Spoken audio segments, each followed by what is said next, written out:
sebutkan sebelumnya bahwa penanaman modal asing di Indonesia sempat naik. Kemudian penanaman modal dalam negeri pada akhirnya juga naik. Tetapi di kuartal keempat tahun 2018 pada akhirnya penanaman modal asing turun walaupun penanaman modal dalam negeri naik. Begitu juga dengan kuartal 1 tahun 2019.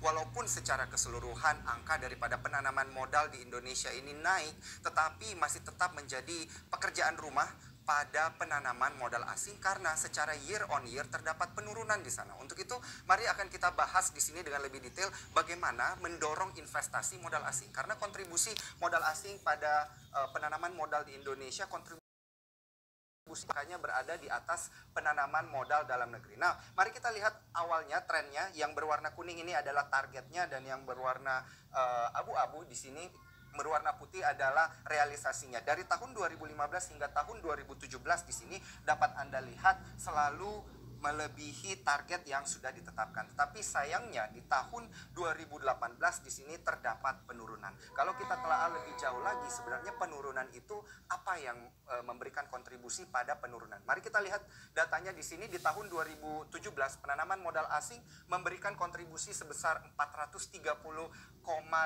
triliun rupiah dan penanaman modal dalam negeri 262,3. Tetapi angkanya turun cukup signifikan di sini pada penanaman modal asing tahun 2018 di angka 388,3 triliun rupiah dan di PMDN sendiri 333 triliun rupiah. Dapat Anda lihat inilah hasilnya penurunan di tahun 2018 dari 765 triliun rupiah yang ditargetkan, tetapi yang hanya terrealisasi adalah 721,3. Untuk menyaksikan lebih lengkap, silakan klik link yang berada di deskripsi video ini. Saya Daniel Wiguna, CNBC Indonesia Beyond Business.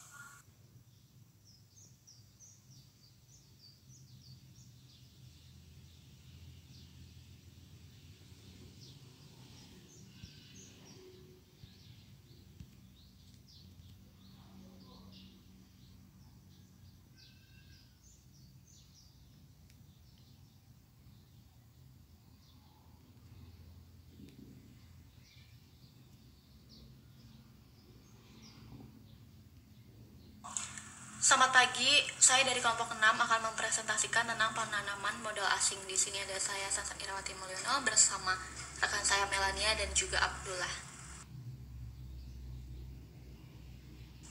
Pengertian dari penanaman modal asing. Penanaman modal asing atau juga yang disebut dengan PMA merupakan suatu kegiatan modal untuk melakukan usaha di wilayah Republik Indonesia yang dilakukan oleh penanam modal asing, baik menggunakan modal asing sepenuhnya maupun berpatungan dengan penanam modal asing dalam negeri.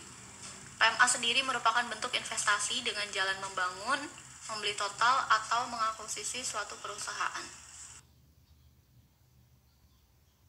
Penanaman modal asing diatur di Indonesia pada Undang-Undang Nomor 25 pada tahun 2007 tentang penanaman modal.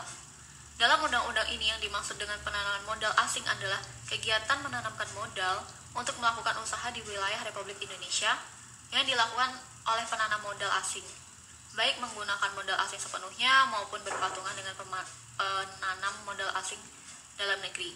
Pasal 1 Undang-Undang Nomor 25 Tahun 2007 tentang penanaman modal. Penanaman modal asing atau PMA lebih banyak mempunyai kelebihan, diantaranya yaitu sifatnya yang dalam jangka panjang, banyak memberi adil dalam alih teknologi, terus juga alih keterampilan manajemen, membuka lapangan kerja baru. Lapangan kerja ini sangat penting bagi negara yang sedang berkembang seperti Indonesia, mengingatkan terbatasnya kemampuan pemerintah untuk menyediakan lapangan pekerjaan. Unsur-unsur penanaman modal asing. Menurut Undang-Undang Nomor 25 Tahun 2007 tentang penanaman modal, unsur-unsur dalam penanam modal asing atau PMA sebagai berikut. Yang pertama, alat pembayaran luar negeri yang tidak merupakan bagian dari kekayaan devisa Indonesia dan dengan pembiayaan pemerintah digunakan untuk pembiayaan perusahaan Indonesia. Yang kedua, alat-alat untuk perusahaan termasuk penemuan-penemuan baru milik orang asing dan bahan-bahan yang dimasukkan dari luar negeri ke dalam wilayah Indonesia. Selama alat-alat tersebut tidak dari kekayaan devisa Indonesia. Yang ketiga, bagian dari hasil perusahaan yang didasarkan undang-undang ini diperkirakan ditransfer tetapi dipergunakan untuk pembiayaan perusahaan di Indonesia. Unsur-unsur penanaman. Tujuan dan manfaat penanaman modal asing.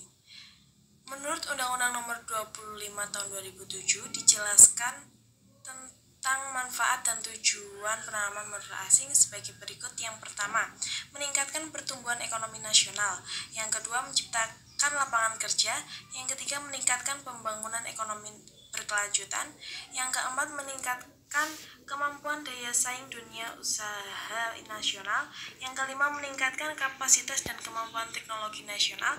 Yang keenam, mendorong pengembangan ekonomi kerakyatan. Yang ketujuh, mengolah ekonomi potensial menjadi kekuatan ekonomi real dengan menggunakan dana yang berasal baik dari dalam negeri maupun dari luar negeri. Yang kedelapan, meningkatkan kesejahteraan masyarakat. Tujuan dan bentuk-bentuk penanaman modal asing. Menurut Anoraga tahun 1994, bentuk penanaman modal asing ada dua jenis. Yang pertama, investasi portofolio, dan yang kedua, investasi langsung. Kita bahas yang pertama dulu, investasi portofolio. Investasi portofolio dilakukan melalui pasar modal dengan instrumen surat berharga seperti saham dan obligasi.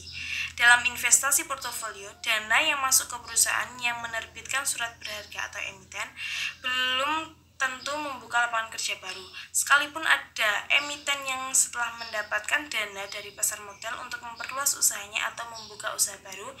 Hal ini berarti pula membuka lapangan kerja.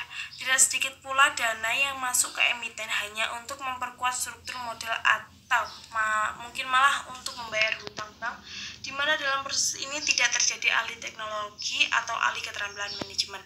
Yang kedua, terdapat investasi langsung. Penanaman modal asing langsung adalah suatu arus pemberian pinjaman atau pembelian kepemilikan perusahaan luar negeri yang sebagian besar modalnya dimiliki oleh penduduk dari negeri yang melakukan investasi. Penanaman modal asing langsung merupakan bentuk investasi dengan jalan membangun, membeli total atau mengakuisisi perusahaan. Penanaman modal asing langsung menjadi salah satu faktor utama pendorong perekonomian negara. Selain sifatnya yang permanen dalam jangka panjang, juga memberi andil dalam alih teknologi, alih keterampilan manajemen, dan membuka lapangan kerja baru. Nah, investasi langsung ini juga dibagi menjadi 3 macam. Yang pertama, investasi langsung vertikal. Yang kedua, investasi langsung horizontal. Dan yang ketiga, investasi langsung konglomerat. Faktor yang mempengaruhi penanaman modal asing. Menurut Hilmar tahun 2004, terdapat beberapa faktor yang dapat mempengaruhi laju percepatan penanaman modal asing dalam suatu negara. Antara lain, yang pertama, produk domestik bruto. Yang kedua, tingkat inflasi. Yang ketiga, nilai tukar. Yang keempat, upah. Dan yang kelima, tarif pajak. Kita bahas yang pertama, yaitu produk domestik bruto. Peranan produk domestik bruto sangat penting karena semakin meningkat produk domestik bruto suatu negara, maka pertumbuhan ekonomi suatu negara akan meningkat, sehingga lapangan pekerjaan terbuka luas. Pendapatan masyarakat meningkat. Peningkatan pendapatan akan mengelitkan daya beli masyarakat. Permintaan barang dan jasa semakin meningkat. Keuntungan yang diperoleh perusahaan akan meningkat sehingga investasi semakin banyak. Yang kedua, tingkat inflasi. Inflasi merupakan salah satu hal yang menjadi fokus bagi pemerintah dalam menjaga kestabilan perekonomian. Karena gejolak yang ditimbulkan oleh inflasi berpengaruh pada semua sektor perekonomian. Inflasi yang sangat berat akan menyebabkan iklim investasi memburuk. Karena dengan tingginya inflasi, pertumbuhan ekonomi akan melemah dan daya saing menurun. Hal ini dikarenakan pada saat inflasi tinggi, biaya produksi akan meningkat sebagai akibat dari kenaikan harga pada barang. Yang ketiga, nilai tukar. Nilai tukar itu sendiri merupakan nilai yang digunakan untuk mendapatkan mata uang asing sejumlah dengan mata uang dalam negeri yang dimiliki. Nilai tukar terdiri dari 2 jenis, yaitu nilai tukar nominal dan nilai tukar real. Nilai tukar nominal adalah nilai tukar dalam bentuk surat berharga, sedangkan nilai tukar real adalah nilai tukar nominal dikalikan dengan harga barang domestik dibagi dengan harga barang asing. Peningkatan yang terjadi pada nilai tukar real akan menyebabkan harga barang dalam negeri cenderung meningkat dan harga barang luar negeri menjadi murah, begitu pula sebaliknya. Oleh karena itu, jika kurs rendah, maka masyarakat akan cenderung membeli barang dalam negeri dibanding luar negeri sehingga permintaan barang akan meningkat, dan itu dapat mempengaruhi investor menanamkan modalnya. Yang keempat, upah. Kenaikan upah akan menyebabkan biaya faktor produksi akan meningkat, sehingga harga barang akan meningkat. Peningkatan ini berpengaruh pada kurangnya minat investor karena daya beli pemerintah akan menurun dan keuntungan yang diperoleh akan berkurang. Yang kelima, tarif pajak. Pajak merupakan salah satu hal yang penting yang harus diperhatikan untuk tetap menciptakan iklim investasi yang kondusif karena tarif pajak yang besar akan memberatkan para investor. 10 perusahaan kepemilikan asing di Indonesia. Unilever, Hanjayana Mandala Sampurna atau disingkat dengan HM Sampurna, Astra International, Google, Marriott International, Maybank, Medco Energi, Toyota, L'Oreal, ExxonMobil. Pemkab Takalar meraih penghargaan promosi penanaman modal asing. Meraih penghargaan dari Gubernur Provinsi Sulawesi Selatan Sulsel sebagai Dinas Penanaman Modal dan Pelayanan Terpadu Satu Pintu DPM TSP terbaik tahun 2020 kategori promosi dan minat investasi sektor penanaman modal asing berbasis kawasan. Penghargaan diserahkan langsung oleh Kepala Kantor Perwakilan KPB Bank Indonesia Provinsi Sulsel Bambang Rusmiarso di hadapan Menteri Pendayagunaan Aparatur Negara dan Reformasi Birokrasi Menpan RB. Gubernur Sulsel dan Kapolda Sulsel di Hotel Claro Makassar Rabu 14/10/2020. Bupati Takalar Samsyari, kita mengucapkan terima kasih atas kepercayaan tersebut.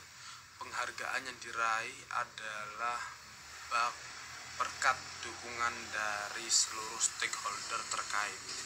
Kegiatan ini juga memberikan semangat kepada kita semua untuk terus menerapkan manajemen yang baik dalam perizinan sehingga izin usaha terproses cepat, mudah, dan berkualitas, ungkapnya. Menurutnya birokrasi harus berbenah sehingga mampu menghadirkan budaya melayani. Tidak ada lagi pelayanan perizinan berbelit-belit yang akan menjadi menghambat masuknya investasi. Semua harus berbenah. Kalau bisa cepat, kenapa mesti diperlambat? Itulah harapan masyarakat, katanya. Singapura, sumber investasi asing terbanyak di Indonesia. Badan Koordinasi Penanaman Modal BKPM mencatat penanaman modal asing PMA yang masuk ke Indonesia sepanjang 3 bulan pertama 2020 mencapai 98 triliun rupiah. Untuk penanaman modal asing, investasi yang masuk triwulan pertama ini didominasi oleh 5 negara. Secara terinci, investasi asing memiliki porsi besar 55,3%, sementara penanaman modal dalam negeri PMDN sebesar 44,7%. Dari total investasi yang masuk, sementara pada triwulan 1 2020 andil investasi PMA menyusut 46,5%, diikuti dengan meningkatnya kontribusi PMDN menjadi 53,5% dari total investasi. Sementara 5 negara yang merupakan asal investasi asing terbesar adalah Singapura yang mencapai 2,7 miliar US dollar. Cina di urutan kedua ada 1,3 miliar US dollar. Kemudian disusul oleh Hong Kong 0,6 miliar US dollar, Jepang 0,6 miliar US dollar, Malaysia 0,5 miliar US dollar. Kepala BKPM Bahlil Lahadian mengatakan realisasi PMA tersebut baru mencapai 28,2% dari target 2020 sebanyak 348 triliun. Adapun secara keseluruhan pemerintah menargetkan investasi pada tahun ini mencapai sebesar 800